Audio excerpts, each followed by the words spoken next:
তারে মিটা দাও। আল্লাহর নবীর সাহাবী এনে যখন দিয়া দিলেন, আবার রাসূল ডাক দিয়া বললেন, তোমাদের কাউকে কি কষ্ট দিয়েছি? যদি কষ্ট দিয়ে থাকি বলো, আমি রাসূল তোমাদের কাছে মাফ চেয়ে নিব। কেমন নবী পাইছো রে উম্মতের দল, কেমন মায়ার নবী, দয়ার নবী। হযরত আনাস রাদিয়াল্লাহু তাআলা আনহু বলেন, আমি 10 বছর নবীর খাদেম ছিলাম। নবীজি কোনদিন এই কথা বলে নাই, আনাস তুমি এমন কাজ কেন করেছো, তুমি এই কাজটা কেন করো নাই, এমন কথা জিন্দেগিতে কোনদিন বলে নাই। সেই নবী উম্মতকে কেমনে কষ্ট দিবে, তারপরে উম্মতকে শেখানোর জন্য ডাক দিয়া বলে, কেউ কি আছো, আমাকে আমি তোমারে কষ্ট দিয়েছি? এক সাহাবী দাঁড়ায় বলে, পয়গম্বর, আমি কয়েকদিন আগে কালেমা পড়ে মুসলমান হয়েছি, আপনি অমোঘ যুদ্ধের ময়দানে আমি কোনো অপরাধ করি নাই, আপনার ছুরি দিয়া আমার পিঠের উপরে আঘাত করেছিলেন, আজকে সুযোগ আসছে আঘাতের বদলায় আঘাত দিতে চাই। আল্লাহর নবী ডাক দিয়া বলে, সাহাবী আয় আয়। আবু বকর সামনে দৌড়ায় হাজির হয়ে গেছে। এই পাগল সাহাবী, খবরদার, নবীর গায়ে হাত দেওয়ার মতো দুঃসাহস দেখায় না। হযরত আবু বকর এমন করে কান্দে, আল্লাহর নবী বলে, আবু বকর আপনি সরে যান। হযরত ওমর সামনে যায় দাঁড়ায়, কান্দে আর বলে, রে ভাই, আমি ওই ওমর, খোলা তরবারি নিয়ে নবীকে হত্যা করতে এসেছি। নবীর চেহারা দেখিয়া কালেমা পড়ে মুসলমান হয়ে গেল। আমি ওমরের পিঠ তোর সামনে পাতিয়া দিছি, যত আঘাত করা লাগে আমারে কর।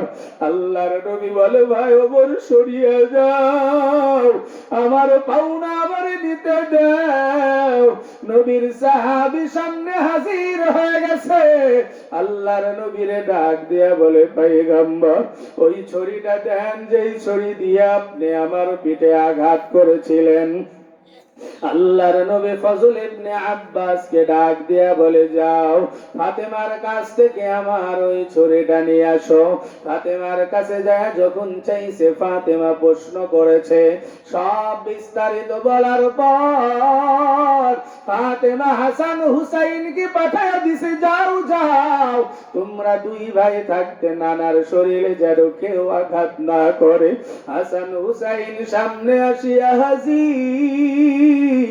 আল্লাহর নবী ওদের দুই ভাইকে সরায় দেয়।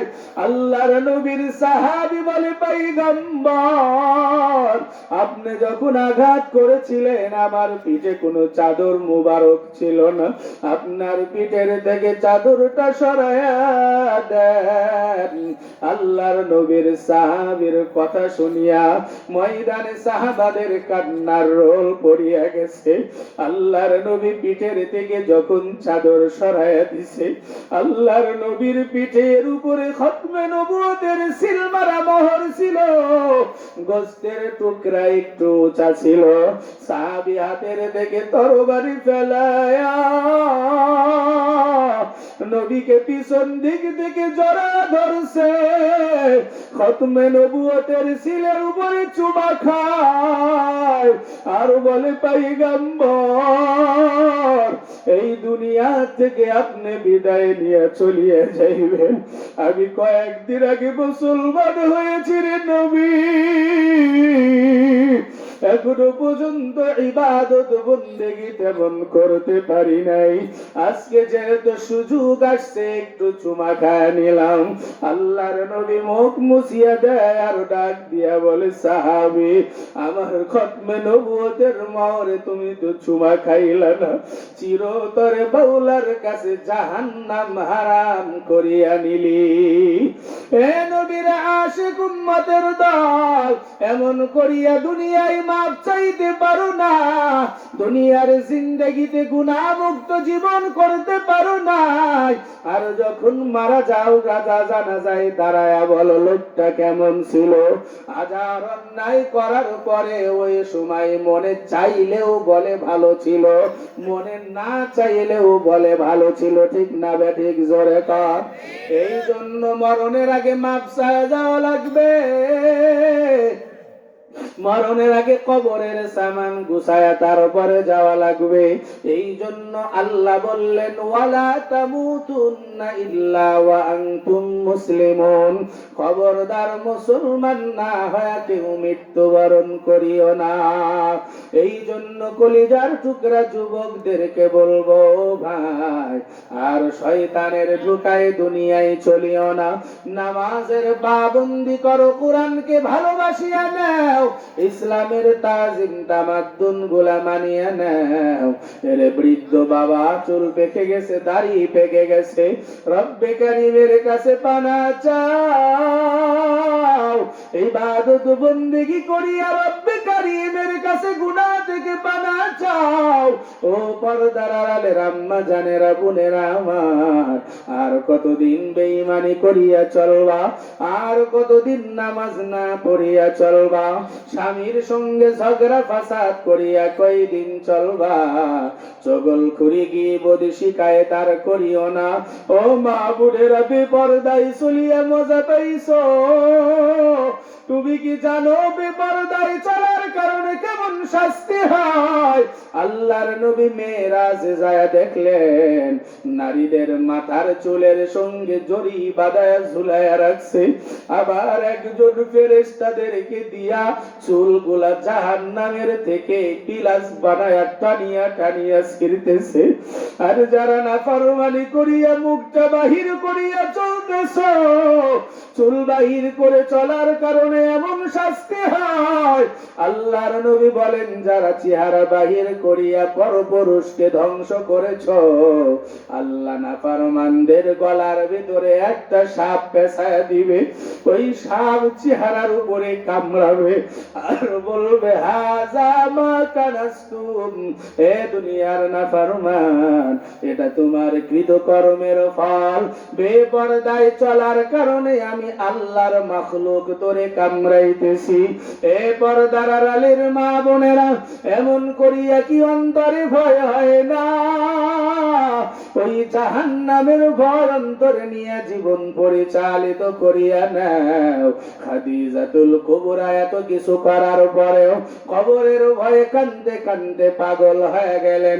নবীকে ডাক দিয়া বলে পয়গম্বর, আমি মারা গেলে জুব্বা দিয়া দাফন করবেন, আপনি নিজে জানাজা পড়াবেন, আমার কবরের মাথার কাছে বসিয়া থাকবেন, সরবেন না। আল্লাহর নবী বলে ও খাদিজা, আমার জুব্বা কেন গায়ে দিতে চাও? খাদিজা কান্দে আর বলে পয়গম্বর, শুনেছি নাফরমানি করিয়া গেলে দুই পাশের মাটি চাপ মারবে। আমি খাদিজার তেমন কোনো আমল নাই, আপনার জুব্বা গায়ে দেখলে মাটি বেয়াদবি করবে না। ও খাদিজা, তাহলে আমি তোমার প্রশ্নের জবাব দেওয়ার জন্য কেন বসবো? খাদিজা ডাক দিয়ে বলে ও পয়গম্বর, ওই প্রশ্নের জবাব আমি দিতে পারবো না। আল্লাহর নবী সব কিছু হওয়ার পরে দাফন করিয়া বসিয়া রইছে। সাহাবীরা বলে পয়গম্বর, খাদিজা চলে গেছে, আপনি সহ্য করতে পারেন না, আপনাকে এখানে একা রাখিয়া যাইতে পারবো না। আল্লাহর নবী ডাক দিয়া বলে তোমরা দূরে যাও, আমি খাদিজার সঙ্গে ওয়াদাবদ্ধ। বসিয়া রইছে মুনকার নাকির আসে না। আল্লাহ ডাক দিয়া বলে পয়গম্বর, আপনার খাদিজা দুনিয়ায় আপনারে খুশি করছে, আমি আল্লাহ খাদিজার উপরে খুশি হয়ে গেছি। ও পয়গম্বর, আপনার উম্মতদেরকে জানায় দেন, যেই নারী মরণের সময় স্বামীকে খুশি করিয়া মারা যাবে, আপনার খাদিজা যেমন করে জান্নাতি হয়ে গেছে, আমি আপনার ওই উম্মাত বান্দা বান্দিকে স্ত্রী মরার সময় স্বামী খুশি, স্বামী মারা যাওয়ার সময় স্ত্রী যদি সন্তুষ্ট হয়, আল্লাহর নবী বলেন এর ওসিলায় উভয়কেই মাওলা মাফ করে জান্নাত দিয়া দিবে। একটু জবান খুলে বলেন না সুবহানাল্লাহ। এই জন্য সবার হক আদায় করে দুনিয়া থেকে যাওয়া লাগবে, ঠিক না ব্যাঠিক জোরে বলেন। স্বামীর যেমন হক আছে স্ত্রীর উপরে, স্ত্রীরও তেমন স্বামীর উপরে হক আছে। শুধু এক ঠেলা একদিকে দোষ দিলে তো হবে না। আজকে অনেক পুরুষ আছে স্বামীকে স্ত্রীকে হক আদায় করতে চায় না, আজকে ভোগের বাস্য বানাইতে চায়। কিন্তু না, সে তো একটা নারী, একটা ঘর থেকে তোমার কাছে আসছে, সুখ দুঃখের সাথী দুজনে ভাগ করে নিতে হবে। কি কথা ঠিক না জোরে বলেন। আল্লাহ কোরআনে বলেছেন হুন্না লিবাসুল লাকুম ওয়া আনতুম লিবাসুল লাহুন্না। স্বামী স্ত্রী একে অপরের পোশাকের ন্যায়। যে স্বামী স্ত্রী একে অপরের পোশাকের ন্যায় হলে কেমন? পোশাক যেমন শরীরে লেগে থাকে, স্ত্রী আর স্বামী এমন লেগে থাকতে হবে। সুখের দুঃখের কথা সব দুজনের মধ্যে শেয়ার থাকতে হবে, ঠিক না ব্যাঠিক জোরে বলেন। স্ত্রীর হক আদায় করতে হবে, স্ত্রীর ও স্বামীর যে হক সেটা আদায় করতে হবে। যদি এটা না করি তাহলে হক হুকুকুল ইবাদ এটা নষ্ট করা হবে। আর হুকুকুল ইবাদ নষ্ট করে গেলে আল্লাহ জিন্দেগিতে মাফ করবে না। কি কথা ঠিক না জোরে বলেন। ব্যবসায়ী ভাইরা বাবাজিরা আছি, অনেক সময় খরিদ্দারদেরকে ঠকাই, এই কাজ করা যাবে না। কি কথা ঠিক না। আপনি একটা জিনিস পণ্য কিনে আনছেন 5 টাকা দিয়ে, বিক্রি করতেছেন 15 টাকা, এটা অন্যায়। কি কথা ঠিক না। 2-3 টাকা 5 টাকা ঠিক আছে, এটার জন্য আবার কি করি? কসম কাটি। আল্লাহর কিরেও আমার 13 টাকা দিয়ে কিনা, তোমার কসম কাটতে কইছে কে? কি কথা ঠিক না। খুদার কসম আমার এতই কিনা পড়ছে না, এটা ব্যবসার কোনো সুরত না।